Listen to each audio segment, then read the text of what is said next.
dahil marami pong buhay na nakasalalay dito. Not only as humans, but also the many plants and animals na nakapaligid dito. Now, if you don't already know, for our local tribes, the land, the air, the water, and everything that breathes life.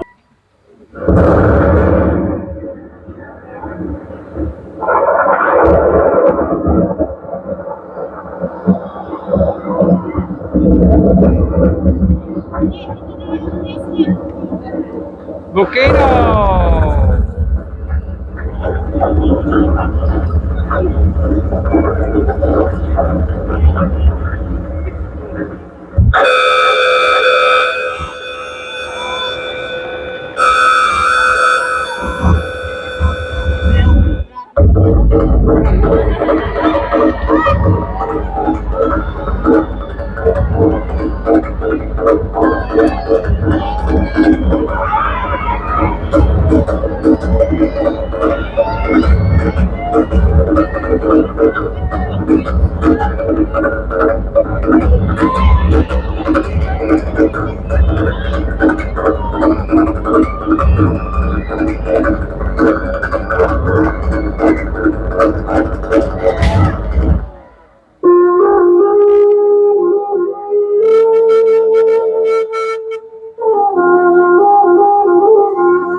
Now earlier, you noticed that the local tribal chieftain was praying to the birds for divine intervention. And that's very common because birds are used as biological indicator. As a matter of fact, after calamities such as earthquakes, typhoons, no? Pag may makita po tayong birds flying above us in a certain pattern, that's a good indicator that it is now safe to return. Please look for these kind of signs. In every disaster, we are given the chance to rebuild, to assess our mistakes, and to learn from them.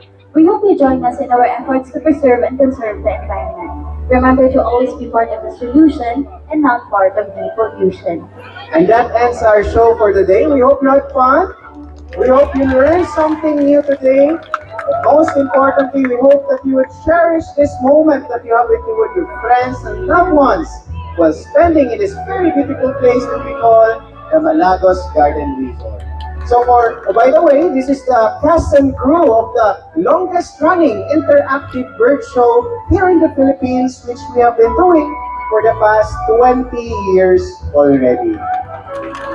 So for our final words, going to be Rookie is going to say to everyone, bye-bye! Bye-bye! Daghang salamat o mayong buntag kanatong tanan. Now, as much as we would like to offer a photo op with our birds after the show, we cannot do so at the moment due to the onset of the avian flu. We need to ensure the protection of our birds at all times. So makausap ka, salamat.